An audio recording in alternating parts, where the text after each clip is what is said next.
శ్రీ వెంకటాద్రి వైభవము. మూడవ కొండ కథ. గరుడాద్రి. భక్తులతో కలిసి కొండనెక్కుతున్న విశ్వనాథుడు ఆ కొండపై ఉన్న ప్రకృతిని చూసి పులకించిపోయాడు. గోవింద నామస్మరణ చేసుకుంటూ భక్తులు కొండనెక్కుతున్నారు.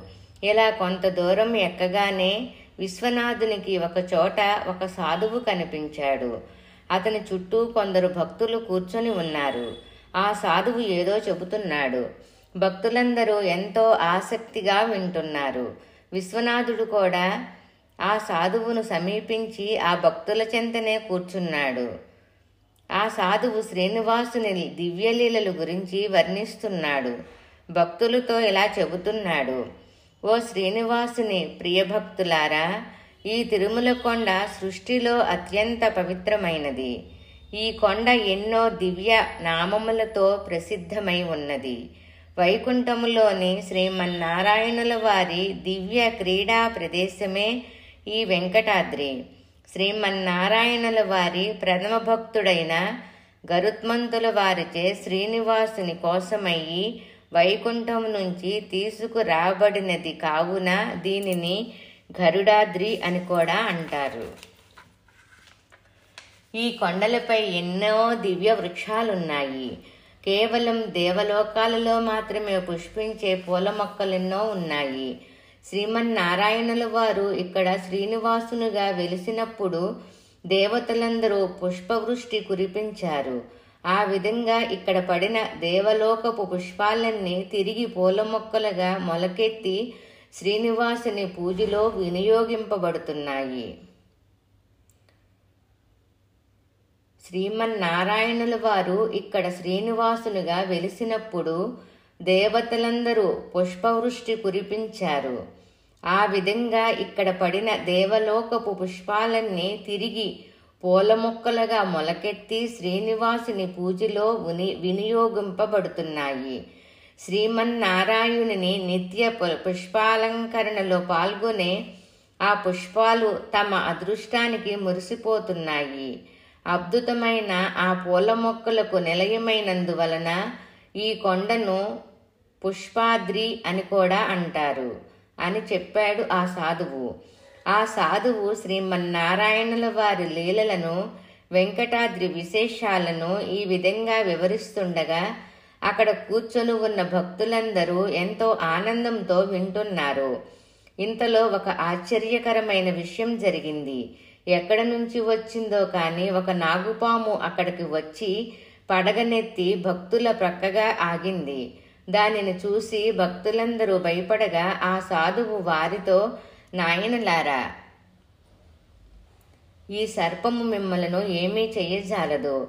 కొద్దిసేపట్లో దాని దారిన అది వెళ్ళిపోతుంది. మీరేమీ భయపడనవసరం లేదు అని అన్నారు.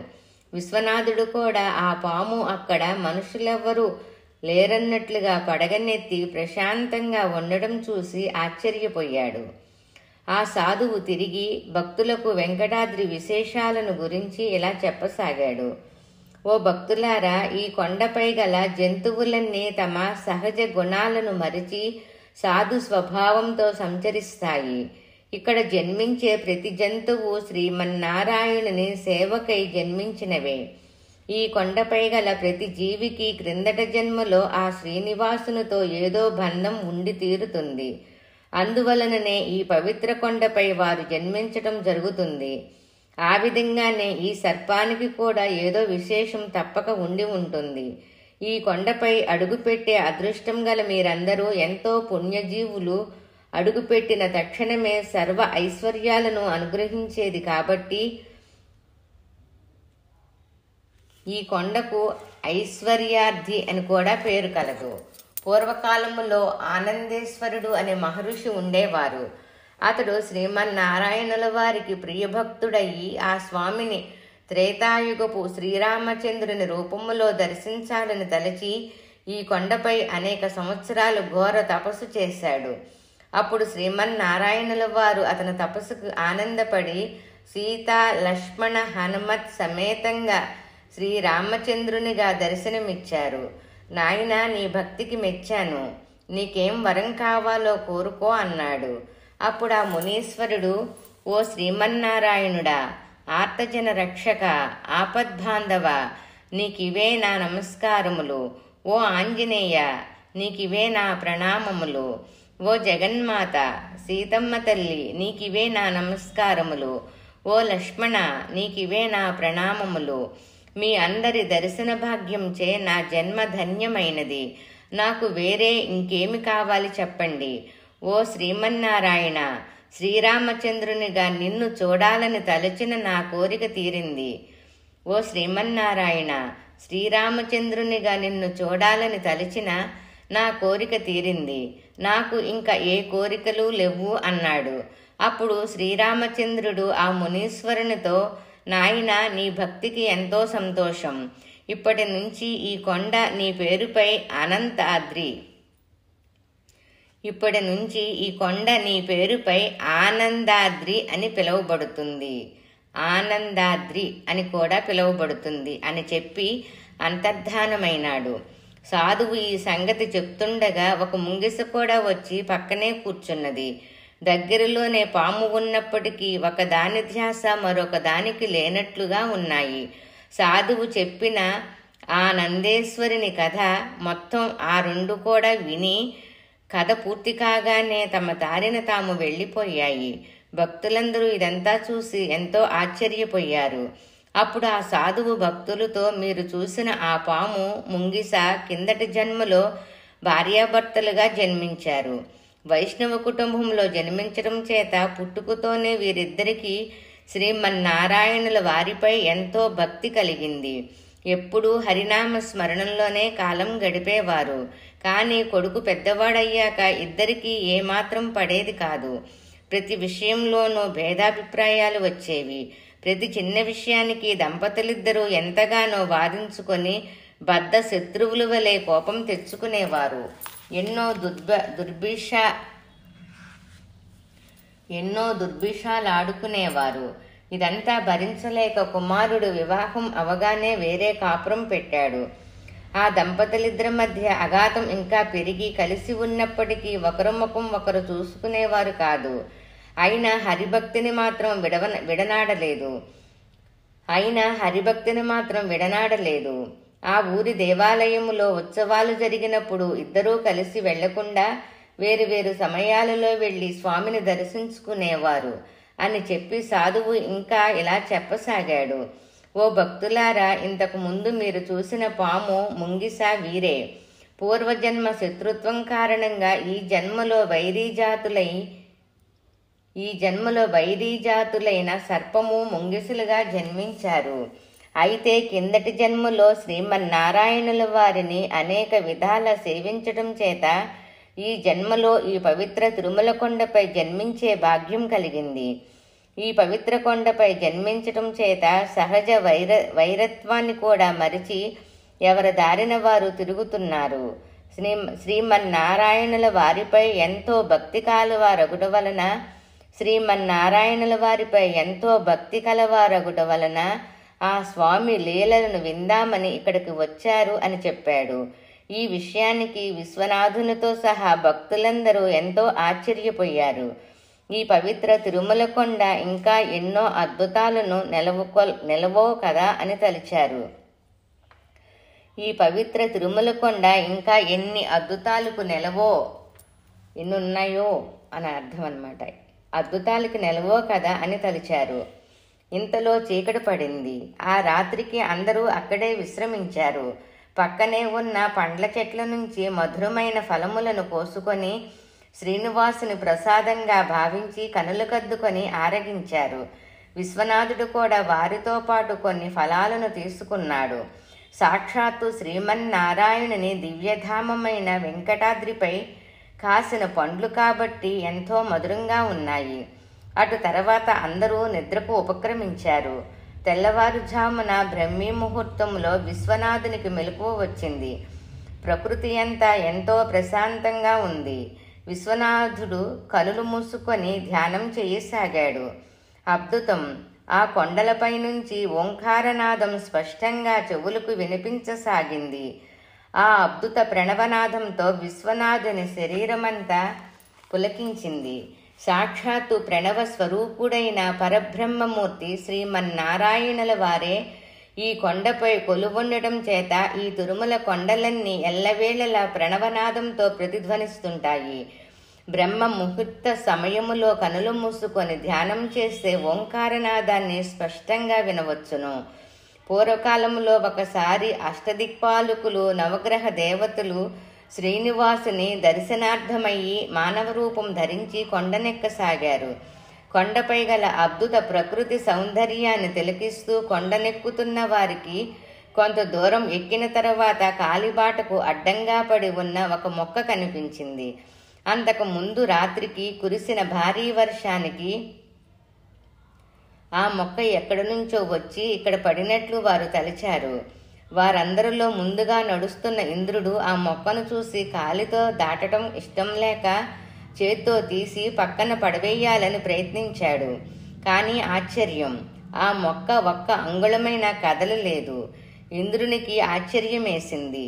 ఇంత తేలికైన ఈ మొక్కేమిటి, తను ఏమాత్రం కదపలేకపోవడమేమిటి? ఇదేమీ మహావృక్షం కాదు కదా, కేవలం ఒక మొక్క మాత్రమే అని తలచి ఇంద్రునికి పంతం ఎక్కువయ్యి తన బలమంతా ఉపయోగించి మొక్కను తీసి పక్కన పారవేద్దామని ప్రయత్నించాడు. కానీ ఆ మొక్క ఈసమంతమైన కదలలేదు. ఇదంతా చూసిన వరుణుడు ఇంద్రునితో, ఇంద్రా, నీవు కొద్దిగా అలసినట్లున్నావు, నేను ఆ మొక్కను తీసి పక్కన పడవేస్తాను అన్నాడు. కానీ వరుణదేవునికి కూడా ఆ మొక్కను కదపడం సాధ్యం కాలేదు. వీరిద్దరినీ చూసిన యమధర్మరాజు, ఇంద్ర వరుణులారా, మీరేదో పరధ్యానంలో ఉన్నట్లున్నారు. లేకపోతే అంతటి బలవంతులైన మీరు ఇంతటి చిన్న మొక్కకు మీరేదో పరధ్యానములో ఉన్నారు. వీరిద్దరినీ చూసిన యమధర్మరాజు, ఇంద్ర వరుణులారా, మీరేదో పరధ్యానములో ఉన్నట్లున్నారు. లేకపోతే అంతటి బలవంతులైన మీరు ఇంతటి చిన్న మొక్కని కదపలేకపోవడమేమిటి?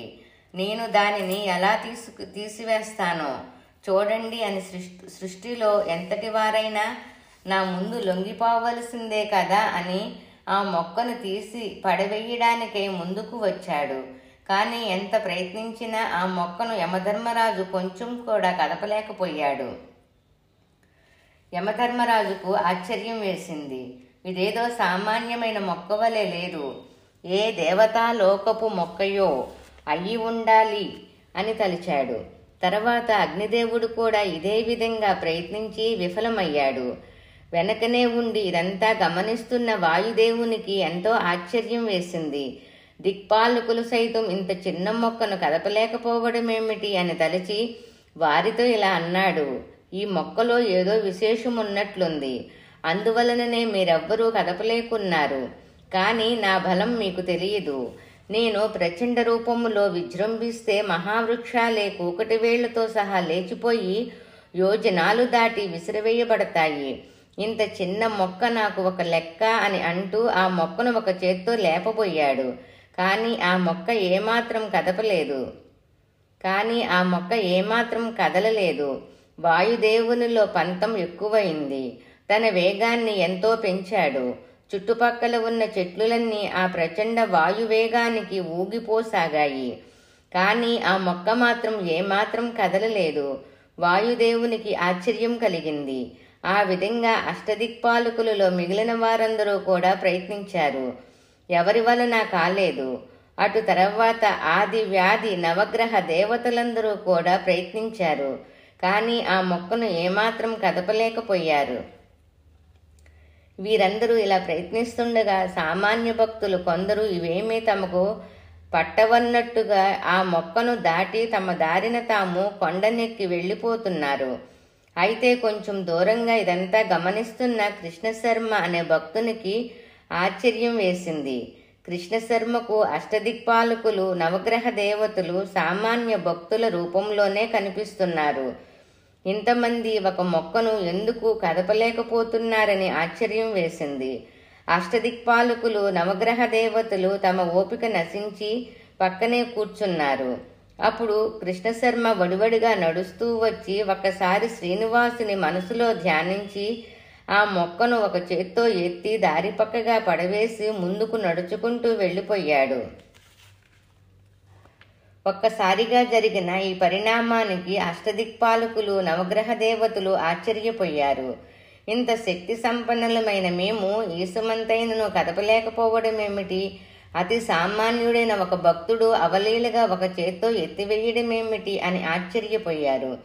ఇందులో ఏదో విశేషం తప్పక ఉండి ఉంటుంది అని తలుస్తుండగా ఒక్కసారిగా వారికెదురుగా శ్రీమన్నారాయణుల వారు ప్రత్యక్షమయ్యారు. ఓ అష్టదిక్పాలకులారా, నవగ్రహ దేవతలారా, మీరు ఏమాత్రం కదపలేని ఆ మొక్కను ఒక సామాన్య భక్తుడు తీసి పక్కగా పడివేశాడని ఆశ్చర్యపడుతున్నారు కదా. ఇదంతా నా మాయేనని గ్రహించండి. మీరందరూ మీ శక్తులు మీ గొప్పతనమేనని అనుకుంటున్నారు, కానీ మీలోని శక్తి అంతా నాదేనని గ్రహించలేకపోయారు. ఈ సృష్టిలోని సర్వదేవతలందరి సృష్టి నాదేనని గ్రహించండి. ప్రతి దేవతయందు అంతర్లీనంగా ఉండి వారికి ఆ శక్తులను అనుగ్రహిస్తున్నది నేనే. సామాన్య మానవుడైన కృష్ణశర్మ నన్ను మనసారా ఒక్కసారి ప్రార్థించి ఆ భారాన్ని నాపై మోపాడు. కాబట్టి అంత తేలికగా ఆ మొక్కను పడవేయగలిగాను అని అన్నాడు. ఇది విన్న అష్టదిక్పాలకులు, నవగ్రహ దేవతలు తమ తప్పు తెలుసుకొని శ్రీ స్వామివారిని క్షమింపవలసిందిగా వేడుకొని ముందుకు సాగి కొండనెక్కి ఆనంద నిలయములో శ్రీనివాసుని దర్శించారు. దివ్యమైన ప్రణవనాదం విని పరవశుడైన విశ్వనాథుడు సూర్యోదయం అవగానే భక్తులతో కలిసి కొండనెక్కసాగాడు. భక్తులందరూ ఒక్కసారిగా తూర్పుముఖంగా నిలుచొని సూర్యనారాయణునికి నమస్కరించారు. తిరుమల కొండపై సూర్యనారాయణునికి నమస్కరించిన వారికి ఎటువంటి అనారోగ్యము దరిచేరదు. సర్వ సౌభాగ్యాలు లభిస్తాయి. కర్మసాక్షి లోకచక్షువు అయిన ఆదిత్యుడు శ్రీమన్నారాయణుని స్వరూపమే. భాస్కరుని రూపములో సర్వ జీవకోటికి ప్రాణశక్తిని ప్రసాదించేది ఆ శ్రీమన్నారాయణుడే. సప్తాశ్వాలలో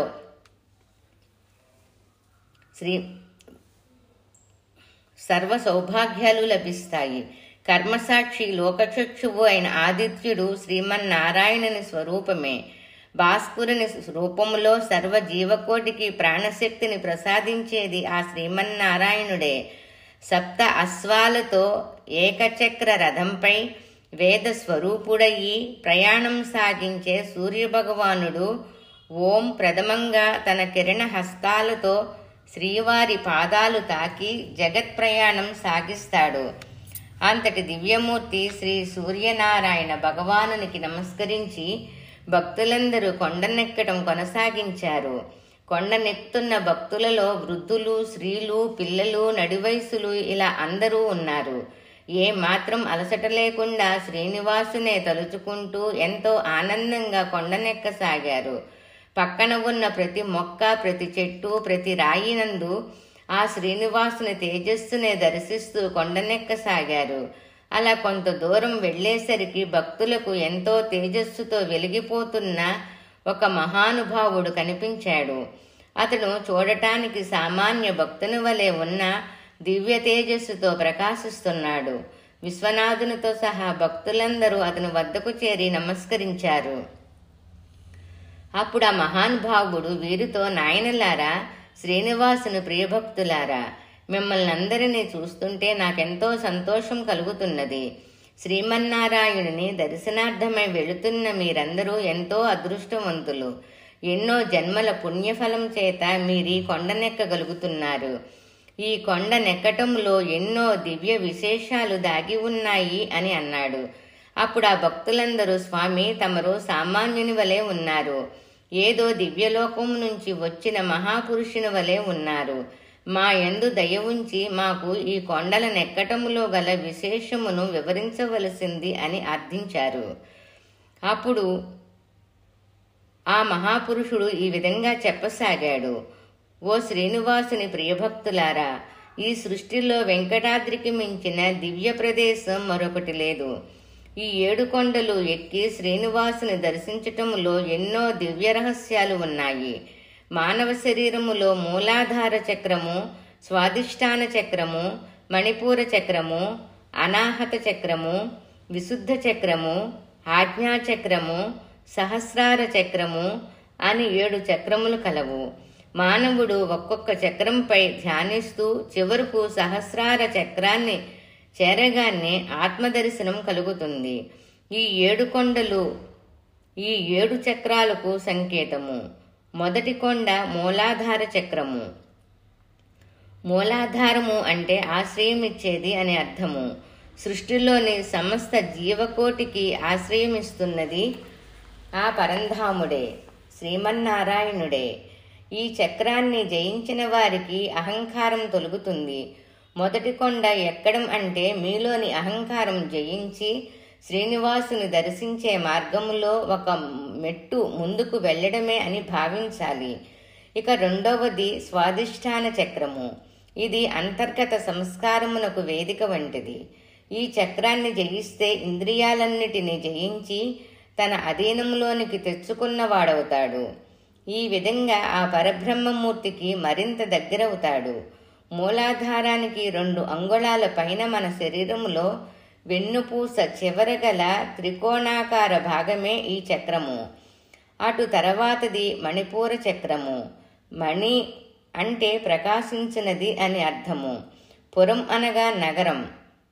పురం అనగా నగర ప్రదేశం. మన శరీరంలో శక్తి ఉద్భవించేది ఈ మణిపూర చక్రం నుండియే. 3వ కొండ ఎక్కడం అంటే ఈ మణిపూర చక్రాన్ని సాధించటం అని గమనించాలి. అటు తర్వాతది అనాహత చక్రము. హృదయమునకు వెనుక స్థానములో వెన్నుపూస వద్ద నుండే ఈ చక్రము ఆకుపచ్చ రంగుతో ప్రకాశిస్తూ 12 దళముల కమలం వలె ఉంటుంది. మనలోని జీవశక్తిని నిరంతరము నిలిపి ఉంచే స్థానమే ఈ చక్రము. తిరుమలగిరులలో 4వ కొండ ఎక్కడం అంటే ఈ అనాహిత చక్రమును సాధించినట్లే. అటు తర్వాత వచ్చేది విశుద్ధ చక్రము.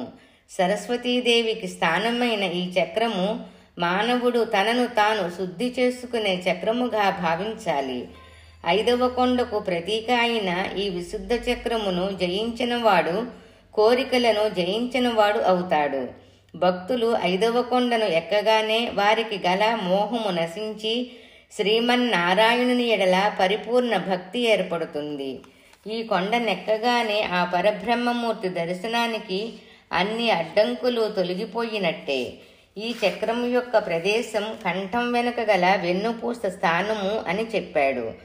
అప్పుడు భక్తులందరూ అతనికి నమస్కరించి, స్వామి మహానుభావ, మీరు చెప్పిన విషయాలు ఎంతో అద్భుతంగా ఉన్నాయి. శ్రీమన్నారాయణుని దివ్యధామమైన ఆ 7 కొండలను అధిరోహించటములో ఇంత ఆంతర్యమున్నదని మాకు తెలియదు. తమరెంతో చక్కగా వివరిస్తున్నారు. ఇక మిగిలిన 2 చక్రముల గురించి కూడా తెలియచెప్పవలసింది అని అన్నారు. అప్పుడు ఆ దివ్య పురుషుడు ఇలా చెప్పసాగాడు. నాయనలారా, ఆ పరబ్రహ్మమూర్తి శ్రీనివాసునికి సంబంధించిన ఏ విషయమైనను తలుచుకుంటే కలిగే ఆనందం వర్ణింపలేనిది. శ్రీనివాసుని విశేషాలను ఆ స్వామి కొలుస్తున్న ఈ సప్తగిరుల వైభవాన్ని చెప్పిన వారికి విన్నవారికి ఎంతో ఆనందదాయకం. మిగిలిన 2 చక్రాల విశేషాలు చెప్తాను వినండి అని చెప్పసాగాడు. నాయనలారా, మానవ శరీరములో 6వ చక్రమైన ఆజ్ఞాచక్రమును సాధించిన వారికి ఆత్మదర్శనం కలుగుతుంది. తిరుమల గిరులలో 6వ కొండ, దీనికి సంఖ్య 6వ కొండ. ఎక్కిన వారు ఆత్మను దర్శించిన వారయ్యి ఇక ఆ పరబ్రహ్మమూర్తిలో లీనమవటానికి సిద్ధంగా ఉంటారు. ఇక 7వది మస్తిష్కము. పైన బ్రహ్మరంధ్రము వద్ద నుండి సకల శక్తులను కేంద్రమైన సహస్రార చక్రము. అసంఖ్యాకములైన దశములు కలిగిన కమలము రూపములో ఉండే ఈ చక్రమే ఆ పరబ్రహ్మమూర్తి నివాస స్థలము. 7వ కొండ ఎక్కి ఆనంద నిలయములో శ్రీనివాసుని దర్శించటం అంటే ఆ సహస్రార చక్రమును సాధించినట్లే. అక్కడితో జీవుడు పరమాత్మను దర్శించిన వాడయ్యి ముక్తిని పొందుతాడు. 7 కొండలు ఎక్కి శ్రీనివాసుని దర్శించిన వారికి మరు జన్మ ఉండదు. సకల సౌభాగ్యాలు సర్వ ఐశ్వర్యాలు వనుగురుతాయి. ఈ 7 కొండలు సూర్యభగవానుని 7 కిరణాలకు కూడా ప్రతీక. మానవుడు యోగ సాధన ద్వారా ఒక్కొక్క చక్రాన్ని సాధిస్తుంటే అనేక అనారోగ్యాల నుంచి విముక్తుడవుతాడు. చివరన సహస్రార చక్రంతో ఆత్మదర్శనమయ్యి భగవంతునితో ఐక్యమవుతాడు. అదేవిధంగా ఈ 7 కొండలు ఎక్కిన వారికి సర్వ శారీరక మానసిక రుగ్మతులు నశించి నూతన ఉత్తేజం పొందుతారు. చివరన ఆనంద నిలయములో శ్రీనివాసుని దర్శనంతో జన్మ సాఫల్యం కలుగుతుంది, ముక్తి కలుగుతుంది అని చెప్పాడు. ఈ విషయాలన్నీ విన్న భక్తులందరూ ఎంతో సంతోషించారు. ఆ మహాపురుషునికి నమస్కరించి ముందుకు సాగారు. ఆ మహాపురుషుడు చెప్పిన విశేషాలతో భక్తులందరికీ శ్రీమన్నారాయణుల వారి దివ్య వైభవం ఇంకా విపులంగా అర్థమైంది. ఈ సర్వ జీవకోటి హృదయాలలో ఉన్న పరబ్రహ్మమూర్తి అతడే. సర్వ వేదాల సారము, సర్వ ఉపనిషత్తుల సారము, సర్వ విద్యలు తెలిసిన ఆ స్వామి గురించి సహస్రపు వంతు కూడా తెలుసుకొనలేము. సహస్రపు అంటే 1000 వంతు కూడా మనం తెలుసుకోలేము.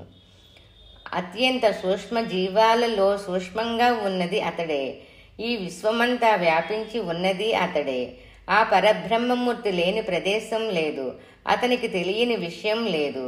ఈ సృష్టిలో ఎక్కడ ఏ మూల ఏది జరిగినా ఆ క్షణంలోనే అతనికి తెలుస్తుంది. అతని నుంచి దాచబడేది ఈ 14 లోకాలలో ఏదీ లేదు. ఎందుకంటే అన్నిటి ఉనికికి కూడా కారణభూతుడు అతడే కాబట్టి. ఓ శ్రీనివాస, నీకివే మా నమస్కారములు. ఓ పరబ్రహ్మమూర్తి, నీకివే మా ప్రణామములు. ఓ ఆర్తజన రక్షక, నీకివే మా నమస్కారములు. ఈ విధంగా ఆ స్వామి వైభవాన్ని తలుస్తూ కొండనెక్కుతున్న విశ్వనాథునికి ఎదురుగా కొంచెం దూరములో కొండ దిగుతున్న ఒక భక్తుడు కనపడ్డాడు. ఆ భక్తుడు చూడడానికి సామాన్య భక్తుని వలనే ఉన్నా అతనిలో ఏదో రాజసం తొంగి చూస్తున్నది. కొంచెం దూరం దిగిన తర్వాత ఆ భక్తుడు కాలిబాట పక్కనే ఉన్న ఒక రాతిపై కూర్చున్నాడు. విశ్వనాథుడు మెల్లగా అతనిని సమీపించి పక్కనే అతడికి కొద్ది దూరములో ఉన్న ఒక బండరాతిపై కూర్చున్నాడు. అప్పుడు ఆ భక్తుడు విశ్వనాథుని వంక ఏదో అనుమానంతో చూశాడు. విశ్వనాథునికి అర్థం కాలేదు. ఒకసారి కన్నులు మూసుకొని శ్రీనివాసుని ప్రార్థించాడు. అంతే, దివ్య దృష్టి వలన విశ్వనాథునికి ఆ భక్తుడు విక్రమసింహుడనే మహారాజని అర్థమైంది. అతడితో, ఓ మహారాజా, ఏమిటి మారువేషం? నీ గురించి ఎవరికి చెప్పను, కంగారు పడవలదు అని అన్నాడు. అప్పుడు ఆ భక్తుడు ఎంతో ఆశ్చర్యపడుతూ నేను మహారాజుని మీకెలా తెలిసింది అని విశ్వనాథునితో అన్నాడు. అప్పుడు విశ్వనాథుడు అతనితో, ఓ మహారాజా, నేను సామాన్య భక్తుడనే. మీ ముఖములో రాజసం తొంగి చూస్తున్నది. తమరు ఏదో రాజవంశానికి చెందిన వారయ్యి ఉంటారని అనిపించింది అన్నారు. అప్పుడు ఆ భక్తుడు, అవును, తమరు అనుకున్నది నిజమే. నేను చంద్రగిరి రాజునైన విక్రమసింహుడను. ఈ స్వామి అంటే నాకు ఎంతో భక్తి. ఆ స్వామియే నా సర్వస్వం. ఆ స్వామి నన్ను, నా కుటుంబాన్ని కాక నా ప్రజలనందరినీ కంటికి రెప్పలా కాపాడుతున్నాడు. ఎన్నో సందర్భాలలో ఏమీ తోచనప్పుడు ఆ స్వామి వెంటనే ఏదో పరిష్కారం చూపేవారు. ఒకసారి శత్రుదేశపు రాజైన రవివర్మ నాపై యుద్ధానికి వచ్చాడు. నగరం పొలమేరులోనికి సైన్యంతో సహా వచ్చే వరకు మాకు తెలియలేదు. భటులు పరిగెత్తుకుంటూ వచ్చి, మహారాజా, మంది మార్బలంతో వచ్చి ఉన్నాడు. ఇది కేవలం 2-3 గంటలలో మన కోటను ఆక్రమించేలా ఉన్నాడు అని అన్నారు. ఒక్కసారిగా జరిగిన ఈ పరిణామానికి నాకు చాలా భయం కలిగింది. ఇదేమిటి, మన దేశపు గూఢాచారులకు కూడా తెలియకుండా ఎలా వచ్చాడు? ఈ రవివర్మను ఆలోచిస్తూ ఏం చేయాలో పాలుపోక మంత్రులను పిలిచి చర్చింపసాగాను. ఇంకా కొద్దిసేపట్లో అందరము రవివర్మకు బందీలు కావలసిందేనా? అయ్యో, ఇదేమి ఘోరం అని తలచి ఒకసారి కన్నులు మూసుకొని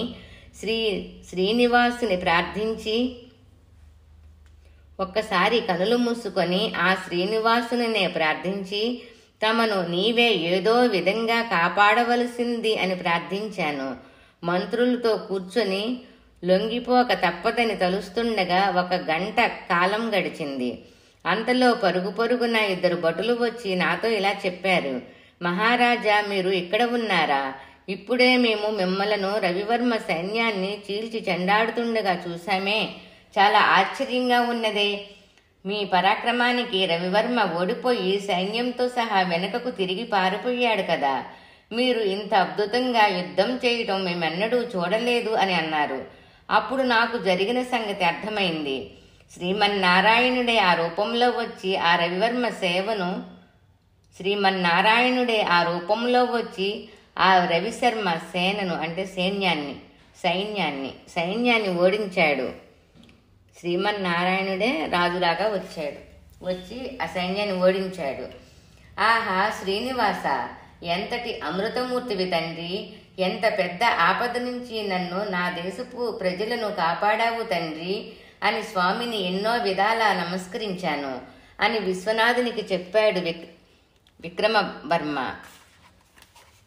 విక్రమవర్మ ఇంకా చెప్పసాగాడు. ఆ విధంగా స్వామి నన్ను రక్షించినప్పటి నుంచి ప్రతి పౌర్ణమి నాడు మారువేషములో సామాన్య భక్తుని వలె కొండనెక్కి స్వామిని దర్శించుకుంటున్నాను. ఒకసారి చాకలివాని వలె, ఒకసారి సామాన్య భటుని వలె, మరొకసారి వృద్ధ భక్తుని వలె, మరొకసారి తినుబండారాలు అమ్మేవాని వలె. ఇలా ఒక్కొక్కసారి ఒక్కొక్క వేషములో కొండనెక్కి స్వామిని దర్శించుకుంటున్నాను. శ్రీనివాసుని కంటే మించిన అమృతమూర్తి మరొకరు లేరు. ఎవరైతే ఆ స్వామినే పూర్తిగా నమ్ముతారో వారిని సర్వకాల సర్వావస్థల యందు కాపాడే దయామయమూర్తి. శ్రీనివాసుని కంటే మించిన అమృతమూర్తి మరొకరు లేరు. ఎవరైతే ఆ స్వామినే పూర్తిగా నమ్ముతారో వారిని సర్వకాల సర్వావస్థల యందు కాపాడే దయామయమూర్తి ఆ శ్రీనివాసుడే. భక్తుడైన ఒక్కొక్కసారి స్వామిని తలుచుకోవడం మరిచిపోతాడే కాని ఆ స్వామి మాత్రం ఆ భక్తుని ఎన్నడూ మరవడు. భక్తుడైనా ఒక్కొక్కసారి స్వామిని తలుచుకోవడం మరిచిపోతాడే కాని ఆ స్వామి మాత్రం ఆ భక్తుని ఎన్నడూ మరవడు. తనను నమ్మిన భక్తుని ఎల్లప్పుడూ కంటికి రెప్పలా కాపాడుతుంటాడు. అతనికి ఏ చిన్న ఆపద సంభవించినా తక్షణం రక్షిస్తాడు. ఎటువంటి బాధ కలిగిన క్షణములో ఉపశమనం కలగచేస్తాడు.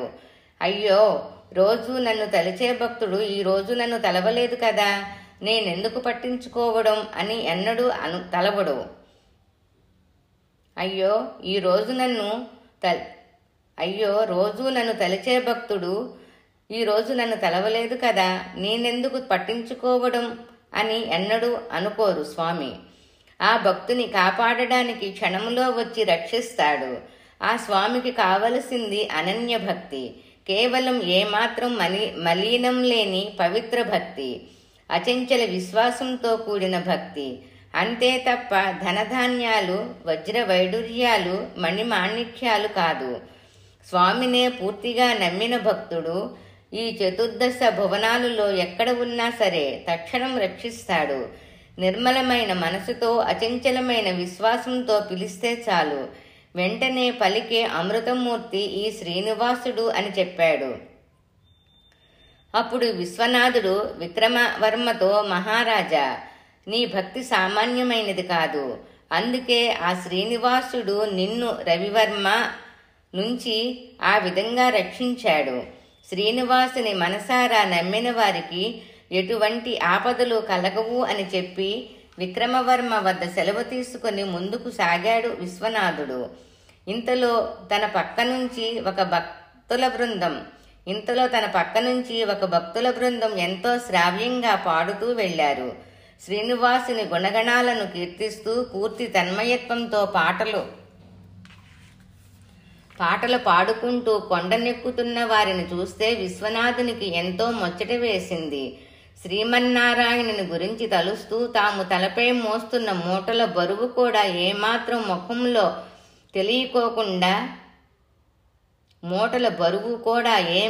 ముఖంలో తెలియకుండా ఎంతో ఆనందంగా కొండ ఎక్కుతున్నారు. వారి వంక ఇలా తదేకంగా చూస్తున్న విశ్వనాథునికి ఒక విచిత్రం కనబడింది. వారిలో చివరగా వెళుతున్న వ్యక్తిని వీపుపై ఉన్న బట్టల సంచిలోంచి ఒక ఈగ బయటకు ఎగిరి అడవిలోకి వెళ్లిపోయింది. శ్రీనివాసుని అనుగ్రహంతో దివ్య దృష్టి కలిగిన విశ్వనాథునికి ఆ ఈగ క్రిందటి జన్మ గురించి తెలిసింది. ఆ ఈగ మునుపటి జన్మలో కాశీరాజ్యములో రామయ్య అనే చాకలివాడు. గంపెడు సంసారంతో ఎంతో బాధపడుతూ వచ్చే సొమ్ము సరిపోక సంసారాన్ని ఈడేస్తున్నాడు.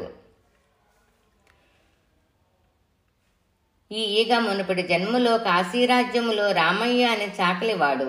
గంపెడు సంసారంతో ఎంతో బాధపడుతూ వచ్చే సొమ్ము సరిపోక సంసారాన్ని ఈదుస్తుండేవాడు, అంటే సంసారాన్ని లాక్కొస్తున్నాడు. అయితే శ్రీనివాసుడంటే ఎంతో భక్తి కలిగి ఉండేవాడు.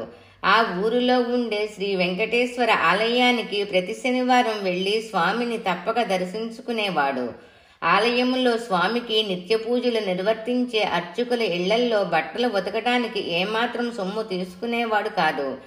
ఇదేమని అడిగితే, స్వామికి మీరు ఎంతో దగ్గరవారు, మీకు సేవ చేస్తే ఆ స్వామికి సేవ చేసినట్లే అనేవాడు. శ్రీనివాసుని దయ వలన కొద్ది కాలానికి అతని ఆర్థిక పరిస్థితి చక్కబడి పిల్లలకు వివాహాలు చేశాడు. మనుమలు కూడా కలిగారు. ఈ దశలో కొంచెం అహంకారం కలిగింది. తాను ఆ స్వామికి చాలా గొప్ప భక్తుడనని, అందువలననే ఆ స్వామి తనను అనుగ్రహించాడని అందరి వద్ద చెప్పేవాడు. తన భక్తి ఎంతో గొప్పది కావడం చేతనే తనకు ఆ స్వామి అన్నీ సమకూర్చాడని ప్రతిరోజు కనిపించిన వారికల్లా చెప్పసాగాడు. ఇదంతా గమనిస్తున్న శ్రీనివాసునికి ఆగ్రహం కలిగింది. ఆ ఆగ్రహం ఫలితంగా చివరి రోజుల్లో రామయ్య అనారోగ్యంతో చాలా కాలం బాధపడి మరణించాడు. మరణించే ముందు అతనికి జ్ఞానోదయం కలిగి స్వామిని మనసులో ప్రార్థించి ఇలా అన్నాడు: ఓ స్వామి, జగద్రక్షక, జగన్నాథ, నేను ఎన్నో తప్పులు చేశాను, నన్ను క్షమించవలసింది. నేను చేసిన తప్పులకు వచ్చేసారి నాకు ఘోరమైన జన్మ కలగవచ్చును. కానీ నాదొక కోరిక, దయచేసి నన్ను మన్నించి ఏ రూపములో నేను జన్మించినప్పటికీ కూడా నీ దివ్య దర్శన భాగ్యం కలిగించవలసింది అని మొరపెట్టుకున్నాడు.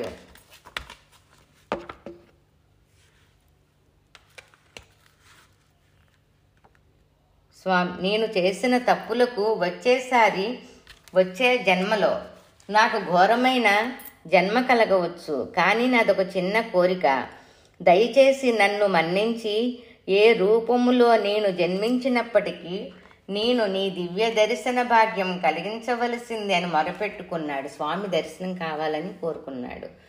కరుణామూర్తి అయిన శ్రీనివాసుడు రామయ్యను అనుగ్రహించాడు. ఆ స్వామి దయ వలన రామయ్య ఈ జన్మలో ఈగగా పుట్టి కళింగ దేశములో వీరమల్లు అనే భక్తుని ఇంట సమీపంలో జన్మించాడు. అటూ ఇటూ ఎగురుతూ ఎక్కడ పడితే అక్కడ వాలి కిందటి జన్మలో చేసిన పాపాలకి దుర్భర జీవితం అనుభవించాడు. కొంతకాలానికి వీరమల్లు తోటి భక్తులతో తిరుమలకు ప్రయాణమైనప్పుడు తనకు తెలియకుండా అతని బట్టలతో కలిసిపోయి ఇలా తిరుమల చేరాడు. వెంకటాద్రి చేరగానే ఒక్కసారిగా బయటకు వచ్చి ఆనంద నిలయం వైపు స్వామి దర్శనార్థమై ఎగురుతూ వెళ్లిపోయాడు. ఆ శ్రీనివాసుని దివ్యలీలను ఈ విధంగా గ్రహించిన విశ్వనాథునికి కళ్ళు చెమర్చాయి. ఆహా స్వామి, ఎంతటి అమృతమూర్తివయ్యా నీవు! రామయ్యకు పూర్వజన్మలో ఇచ్చిన మాట నిలబెట్టుకోవడం కోసం అతడిని ఈ విధంగా తిరుమల రప్పించి నీ దివ్య దర్శన భాగ్యం కలిగించావు. ఆహా, నిన్ను నమ్మిన వారికి సర్వం అనుగ్రహించే అమృతమూర్తివి. ఓ జగన్నాథ, నీకివే మా నమస్కారములు. ఓ కరుణామూర్తి, నీకివే మా ప్రణామములు. ఓ అమృతమూర్తి, నీకివే మా నమస్కారములు అని శ్రీనివాసునికి నమస్కరించి విశ్వనాథుడు కొండనెక్కసాగాడు. విశ్వనాథుడు మూడో కొండ ఎక్కడం దాదాపు పూర్తి కావచ్చింది. ఏదో తెలియని దివ్యశక్తి తనలో ప్రవేశించినట్లు తోచింది. ప్రవహించినట్లు తోచింది. విశ్వనాథుడు మూడో కొండ ఎక్కడం దాదాపు పూర్తి కావచ్చింది. ఏదో తెలియని దివ్యశక్తి తనలో ప్రవహించినట్లు తోచింది. మొదటి కొండ ఎక్కిన తర్వాత కొంత, రెండవ కొండ ఎక్కిన తర్వాత కొంత, ఈ మూడవ కొండ పూర్తయ్యేసరికి మరింతగా తన శక్తి పెరుగుతున్నట్లు తోచింది. అంతేకాక ప్రతి కొండకు ఆనందం రెట్టింపవటం గమనించాడు. స్వామి, సాక్షాత్తు నీవు నివసిస్తున్నందువలననే కదా ఇన్ని దివ్యానుభూతులు కలుగుతున్నవి. ఇంతకు ముందు నేను ఎన్నో తీర్థయాత్రలు చేశాను, కానీ ఈ కొండను ఎక్కుతున్నప్పుడు కలిగే ఆనందం వర్ణనాతీతం. ఇదెక్కడా కానరాదు. ఎంతటి గొప్ప పుణ్యక్షేత్రాలలోనూ నాకింతటి దివ్యానుభూతులు కలగలేదు. ఓ జగన్నాథ, ఇంత దివ్యానుగ్రహం కురిపిస్తున్న నీకివే నా నమస్కారములు. ఓ ఆర్తజన రక్షక, నీకివే నా ప్రణామములు. ఓ జగన్నాథ, నీకివే నా నమస్కారములు అని శ్రీనివాసునికి నమస్కరించి ముందుకు సాగి 3వ కొండనెక్కడం పూర్తి చేశాడు విశ్వనాథుడు. ఒక్కసారి ఆగి మనసులో శ్రీమన్నారాయణుల వారికి, ఆదిశేషునికి నమస్కరించి 4వ కొండపై కాలు పెట్టాడు. శ్రీయాః కాంతాయ కళ్యాణ నిధయే నిధయేర్దినాం శ్రీ వెంకట నివాసాయ శ్రీనివాసాయ మంగళం. 3వ కొండ శ్రీ వెంకటాద్రి వైభవం. 3వ కొండ సంపూర్ణం.